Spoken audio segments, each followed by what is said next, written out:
আধুনিক প্রযুক্তি বিকাশের যুগে দেশের সামাজিক ও সংস্কৃতি ঠিক রাখতে ও নতুন প্রজন্মকে বাঁচাতে ইতিমধ্যে ভারত সহ আরও অনেক দেশ TikTok, Likee, Bigo, free fire, PUBG সহ এমন আরও কয়েকটি অ্যাপ নিষিদ্ধ করেছে। এখন প্রশ্ন হচ্ছে, কেন এসব দেশসমূহ এই প্রতিভাবান ব্যক্তিত্ব তৈরি করার কারখানাগুলো ব্যান করেছে? আসুন আমাদের সীমিত জ্ঞান দিয়ে কিছু তথ্য আমরা বের করার চেষ্টা করি ইনশাআল্লাহ। আমরা দেখতে পাচ্ছি বর্তমান তরুণ প্রজন্ম একটা নির্দিষ্ট গোষ্ঠীর টার্গেটে পরিণত হয়েছে। তাদের প্ল্যান হচ্ছে সামাজিক যোগাযোগ মাধ্যম ঘেঁটে এমন কিছু সংখ্যককে বেছে নেওয়া যাদের সঙ্গে মেসেঞ্জারে কথোপকথনের মাধ্যমে গড়ে তোলা সম্ভব হয় ঘনিষ্ঠ সম্পর্ক।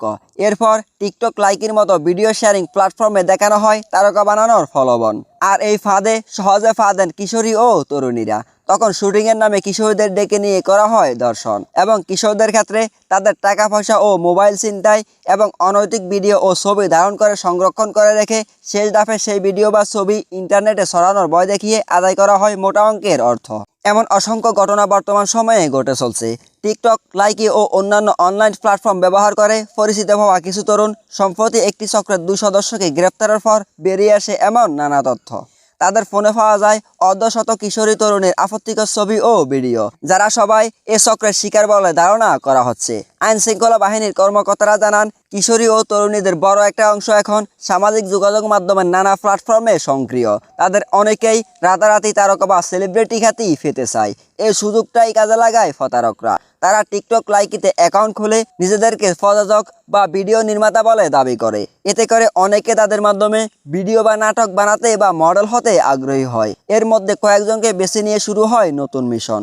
কখনো ফাঁদে ফেলে করা হয় ধর্ষণ ও অর্থ আদায়, আবার কখনো ভুক্তভোগীদের পাচার করে দেওয়া হয় ভারতে। এই ঘটনার শিকার এক কিশোরীর বাবা সম্প্রতি রাজধানীর তেজগাঁও থানায় পর্নোগ্রাফি নিয়ন্ত্রণ আইনে মামলা করেন। তিনি জানান, 31শে জানুয়ারি একজন তার ভাগ্নের হোয়াটসঅ্যাপ নাম্বারে কিশোরীর কিছু নগ্ন ছবি ও আপত্তিকর মেসেজ পাঠিয়ে জানতে চায় ছবিটি তার মামাতো বোনের কিনা। ছবিগুলো তার বোনের জানিয়ে তিনি প্রশ্ন করেন, কোথায় পেয়েছেন এসব? অপর প্রান্ত থেকে বলা হয়, বিভিন্ন কৌশলে ছবিগুলো সংগ্রহ করা হয়েছে। অতএব একটি মোটরসাইকেল কিনে না দিলে তারা এসব ছবি সামাজিক যোগাযোগ মাধ্যমে ছড়িয়ে দিবে। ঢাকা মহানগর গোয়েন্দা পুলিশের DB cyber and special crime ডিভিশনের ফাইন্যান্সিয়াল ক্রাইম ইনভেস্টিগেশন টিম এ মামলার তদন্ত করে। এ টিমের অতিরিক্ত উপকমিশনার জুনায়েদ আল সরকার সমকালকে বলেন, কিশোরীর আপত্তিকর ছবি ছড়িয়ে টাকা দাবির ঘটনায় 2 তরুণকে গ্রেফতার করা হয়েছে। তারা হলো ডিজে নাইম ও কামাল আলী। রিমান্ডে জানা যায়, কিশোরীকে তারকা বানানোর প্রলোভনে ডেকে নিয়ে ধর্ষণ এবং আপত্তিকর ছবি তুলে রাখা হয়। তাদের ফোনে বহু কিশোরী ও তরুণীর আপত্তিকর ছবি ও ভিডিও পাওয়া গেছে। এর আগে গত বছর সেপ্টেম্বরে 4 ছাত্রীকে ধর্ষণের অভিযোগে টিকটকের কথিত মডেল দেওয়ান রসুল হৃদয়কে রাজধানীর বাটারা থেকে গ্রেপ্তার করা হয়। পুলিশ জানায়, সে অভিনয়ের সুযোগ দেওয়ার নামে একে একে 4 ছাত্রীকে নিজের বাসায় আটকে রেখে ধর্ষণ করে। ভারতে বাংলাদেশি এক তরুণীকে যৌন নির্যাতনের ভিডিও গত বছরের মে মাসে ব্যাপকভাবে ছড়িয়ে পড়ে। এর সূত্র ধরে তদন্ত নেমে একটি চক্রের হোতা আশরাফুল ইসলাম ওরফে বস রাফিকে গ্রেফতার করে র্যাব। র্যাব জানায়, তরুণীদের টিকটক মডেল বানানো সহ অন্যান্য প্রলোভন দেখিয়ে পাচার করা হতো ভারতে। এই চক্রের মাধ্যমে বিগত বছর সময়ে 5 শতাধিক নারীকে পাচার করা হয়েছে ভারতে। সম্প্রতি প্রশাসনের বিবৃতি থেকে জানা গেছে যে টিকটক গ্রুপ খুলে একটি শ্রেণী সেখানে পোস্ট করত আকর্ষণীয় ভিডিও। সেই ভিডিওতে যেসব মেয়ে লাইক, কমেন্ট বা শেয়ার করতেন, প্রথমে তাদের টার্গেট করা হতো। আর যারা টার্গেট করত তাদের টিকটক আইডিতে লাখ লাখ ফলোয়ার থাকতো। পরে দেখানো হতো ভিডিও তৈরি করে টিকটকে জনপ্রিয়তা বাড়ানোর প্রলোভন। এক পর্যায়ে ভার্চুয়াল মাধ্যম থেকে সরাসরি সাক্ষাৎ করা হতো টার্গেট করা তরুণীদের সঙ্গে। এরপর রাজধানীর বিভিন্ন স্পটে তাদের নিয়ে টিকটক ভিডিও বানিয়ে করা হতো সুসম্পর্ক। এ সমস্ত অপ্রাপ্ত তরুণীদের সঙ্গে সুসম্পর্কের পর তাদের নিয়ে যাওয়া হতো বিভিন্ন হোটেলে। সেখানে নাচ, গান সহ মাদক সেবনের অভ্যাস করানোর চেষ্টা করা হতো। এভাবে টিকটকের ফাঁদে ফেলে ভারতে পাচার করা হয়েছে অসংখ্য নারীকে এবং অর্থপর বাধ্য করা হয়েছে দেহ ব্যবসায়। যেসব মেয়েরা পারিবারিকভাবে অসচ্ছল অথবা পরিবার থেকে বিচ্ছিন্ন কিংবা ব্যক্তিগত কোনো সমস্যায় রয়েছেন ও চেহারা সুন্দর, মূলত তাদেরকেই টার্গেট করা হতো। আইন শৃঙ্খলা রক্ষাকারী বাহিনী বলছে, টিকটকের কার্যক্রম শুরু হওয়ার পর থেকে এই প্রলোভনে পাচার শুরু হয়েছে। উঠতি বয়সী কিশোর তরুণীদের মডেল বা স্টার বানানোর প্রলোভন দেখিয়ে ফাঁদে ফেলে পাচার করছে একটি চক্র। এজন্য অনলাইন প্ল্যাটফর্মগুলোকে তারা নেগেটিভলি দেখছেন। আইন শৃঙ্খলা রক্ষাকারী বাহিনীর একটি সূত্র জানায়, দেশে যারা টিকটক তৈরি করে তাদের একটি অংশ বিভিন্ন অপরাধের সঙ্গে জড়িত। টিকটক তৈরির সুবাদে তারা প্রায় বিভিন্ন পার্টির আয়োজন করে, সেখানে কম বয়সী তরুণীদের নিয়ে যাওয়া হয়। টিকটকের মতো ডান্স পার্টির আড়ালেও চলে বিভিন্ন পার্টির আয়োজন। সেখানে ভিডিও বানিয়ে টিকটকে ছাড়া হয় এবং টার্গেট করা তরুণীদের বিয়ের ফাঁদে ফেলে ভারতে পাচার করা হতো। এছাড়া বেঙ্গালুরুতে যৌন ব্যবসায় বাংলাদেশি তরুণীদের চাহিদা বেশি থাকায় বিপুল অর্থের লোভে দেশের তরুণীদের পাচার করত টিকটক চক্র। সম্প্রতি দেশের বিভিন্ন জেলায় অভিযান চালিয়ে এভাবে নারী পাচার চক্রের অন্যতম মূল হোতা সহ 4 জনকে গ্রেফতার করে র্যাব। এলিট পোস্টটি জানায়, ভারতে নারী পাচারকারী চক্রের মূল হোতা রাফির গ্রামের বাড়ি ঝিনাইদহের শৈলকুপা উপজেলায় নাথপাড়ায়। প্রায় 8 বছর ধরে সে নারী পাচারের সঙ্গে জড়িত। গত 8 বছরে সে প্রায় 500 নারীকে পাচার করেছে ভারতে। উদ্দেশ্য দেহ ব্যবসা। পুলিশ বলছে, কৌশলে নেশা জাতীয় দ্রব্য খাইয়ে কিংবা জোর করে নগ্ন ভিডিও ধারণ করে পরিবারের সদস্য বা পরিচিতদের কাছে পাঠিয়ে দেওয়ার হুমকি দিয়ে জিম্মি করে রাখা হয় ভুক্তভোগী তরুণীদের। পাচারকারী চক্রের খপ্পরে পড়ার পর পালিয়ে দেশে ফেরা এক তরুণীর করা মামলার এজাহারে ও তদন্তে উঠে এসেছে লোমহর্ষক এসব ঘটনা, যা করুণ কাহিনীর কল্পনাকেও হার মানিয়েছে। র্যাবের গোয়েন্দা সূত্র জানায়, টিকটকের আড়ালে তরুণীদের বলা হতো, তোমাদের মডেল তৈরি করা হবে, তোমরা স্টার হবা, তোমাদের নাম সর্বত্র ছড়িয়ে পড়বে। এরপর সুসম্পর্ক করে টিকটক ভিডিও তৈরি করা হতো। ভিডিও ভিউ হলে টাকা। তবে দেশে থেকে যে টাকা উপার্জন করা যায়, ভারতে গেলে এর থেকে বেশি টাকা উপার্জন করা যায় এমন ফলবন দেখিয়ে কম বয়সী তরুণীদের ভারতে পাচার করা হতো।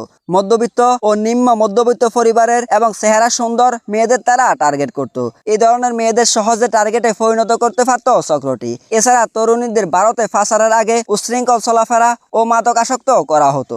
এবং আরো জানা গেছে যে চাকরি দেওয়ার কথা বলে এক তরুণীর সঙ্গে পরিচিত হন টিকটক স্টার রিফাদুল ইসলাম হৃদয়। এরপর টিকটক হ্যাংআউটের জন্য কুষ্টিয়া যাওয়ার কথা বলে ওই তরুণীকে নিয়ে যায় সাতক্ষীরায়, আর সেখান থেকে কৌশলে ভারতে পাচার করা হয় তাকে।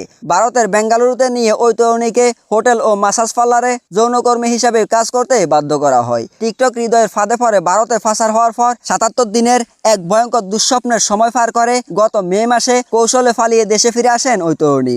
ওই তরুণী জানান, সেখানে অবস্থান করার সময় তিনি আরো অনেক বাংলাদেশি তরুণীকে দেখেছেন, যারা বিভিন্ন সময়ে এ চক্রের মাধ্যমে পাচার হয়েছেন। এবং এলিট ফোর্স র্যাব জানায়, নারী পাচারকারী চক্রের সদস্যরা অনেক তরুণীকে বিয়ের ফাঁদে ফেলে ভারতে পাচার করত। এবং আরও জানা যায়, বিভিন্ন ভিসার মাধ্যমে সীমান্ত পার হওয়ার সময় চক্রের সদস্যরা ট্যুরিস্ট ভিসা সহ বিভিন্ন ভিসার মাধ্যমে সীমান্ত পার হওয়ার সময় চক্রের সদস্যরা সঙ্গে থাকা তরুণীকে নিজের স্ত্রী হিসাবে পরিচয় দিতেন। আর এই কাজে দেশের অংশে সহযোগিতা করত দেশীয় দালালরা, আর অপর পাশে ভারতীয় দালালরা। এর বাহিরে অবৈধভাবে কাঁটাতারের বেড়া দিয়ে বেশিরভাগ তরুণীকে পাচার করা হয়েছে। এ চক্রটির মাধ্যমে 500 এর বেশি তরুণীকে ভারতে পাচার করা হয়েছিল। ভারতের বেঙ্গালুরুতে যৌন ব্যবসায় বাংলাদেশি তরুণীদের ব্যাপক চাহিদা রয়েছে বলে জানতে পেরেছে আইন শৃঙ্খলা রক্ষাকারী বাহিনী। বেঙ্গালুরুতে পাচার হওয়া অনেক বাংলাদেশি নারীকে দিয়ে সন্তানও নেয় তারা। আর পাচার হওয়া নারীদের ঘন্টা বা দৈনিক চুক্তিতে দেহ ব্যবসা করানো হতো, সপ্তাহ, মাস বা বছর চুক্তিতে। যারা চুক্তি করতেন তারা নিজেদের বাড়িতে নিয়ে রাখতেন এসব তরুণীকে। পাচার চক্রের অন্যতম মূল হোতা বস রাফি থেকে জানা যায় যে ভারতে পাচার হওয়া মেয়েদের একটি অংশকে সেখানকার বিভিন্ন যৌনফলিতে বিক্রি করে দিত, আর অন্যদের তার নিয়ন্ত্রণে রেখে দেহ ব্যবসা করাতো। বাংলাদেশে বসে কিংবা ভারতে বসে এসব টাকার ভাগ পেত রাফি। সর্বশেষে জানা যায় যে দেশে পালিয়ে আসা এক তরুণীকে টিকটক হ্যাংআউটের নামে প্রথমে কুষ্টিয়ায় নিয়ে যাওয়া হয়। 50-55 বছর বয়সী এক লোক, নাম আব্দুল কাদের। তিনি জানান, সামনেই ভারতের বর্ডার, সেখানকার প্রাকৃতিক দৃশ্য নাকি খুবই সুন্দর। এই এলাকায় কেউ এলে সেখানে না ঘুরে ফেরেন না বলে জানান কাদের। ঘটনার বর্ণনা দিতে গিয়ে পাচার হওয়ার পর দেশে ফেরত আসা তরুণী বলেন, আমার কোনো আগ্রহ ছিল না। একটু পরে হৃদয় এসে আব্দুল কাদেরকে বলল, ভারতীয় বর্ডার কত দূর, সেখানে ছবি তোলার মতো কোনো দৃশ্য আছে কিনা। আব্দুল কাদের হৃদয়কেও একইভাবে জানালো, সেখানকার দৃশ্য খুবই সুন্দর, ছবি তোলার জন্য অনেকেই দূর দূরান্ত থেকে সেখানে যায়। তিনি বলেন, যেহেতু হৃদয় টিকটক করে, সে ভারতীয় বর্ডারের কাছে গিয়ে ছবি তুলতে চায়, আমাকেও তার সাথে যেতে অনুরোধ করে। আব্দুল কাদেরকেও অনুরোধ জানায় ভারতীয় বর্ডারের কাছাকাছি যাওয়ার ব্যবস্থা করে দেওয়ার জন্য। আব্দুল কাদের আমাদের ভারতীয় বর্ডারের খুব কাছাকাছি নিয়ে যাওয়ার আশ্বাস দেয়। আর এভাবেই প্রতিনিয়ত পাচার হয়ে যাচ্ছে অসংখ্য বাবার আদরের মেয়ে আর ভাইয়ের প্রিয় বোন। আর তাদের শেষ পরিণতি কিছুটা হলেও তো জানতে পারলেন।